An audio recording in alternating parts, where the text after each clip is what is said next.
Сақтаған Бәйішев атындағы облыстық әмбебап ғылыми кітапханасының алтын қоры болып табылатын, ғасырлар қойнауынан сыр шертетін, сарғайса да тарихтың ақ парағы, ол күндер мәңгі есте сақталады атты виртуалды жергілікті мерзімді басылымдар көрмесі сіздердің назарларыңызға ұсынылады.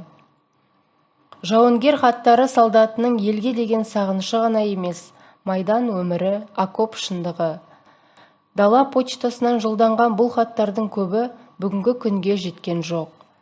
Алайда, елім деп еңіреген ерлердің үш бұрышты сәлем хаттарын еміренген елі, асыл аналар көзінің қарашығындай сақтап, ұрпағына мұра қылып жеткізе алған.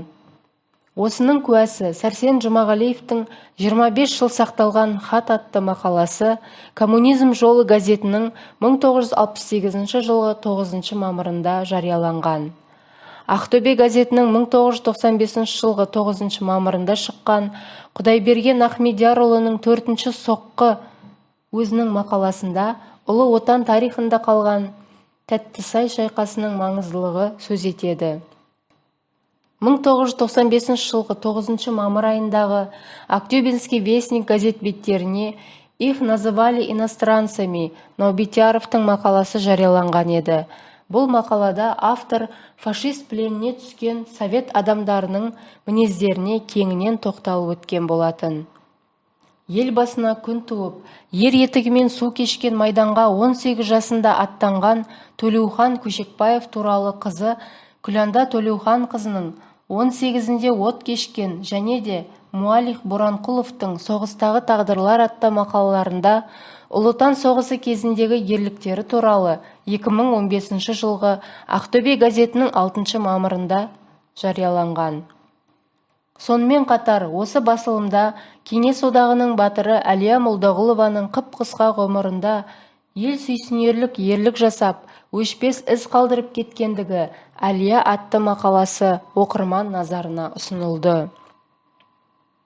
2016 жылдың 11 мамырында жергілікті басылымдардың бірі диапазон беттерінде Альмира Алишбаеваның «Через 71 год разведчик из Актобе получил орден за взятие Кенигсберга» атты мақаласында 71 жылдан кейін Ақтөбе барлаушысы 93 жастағы қарт Минаш Садуловқа Кенигсбергті алған үшін Ресей консульствосы Қызыл жұлдыз орденімен марапаттау туралы жазылған. Дмитрий Шипиловтың «Бессмертный полк прошел по Актобе» атты мақаласы Эврика газетінің 2017 жылғы 10 мамырда басылған.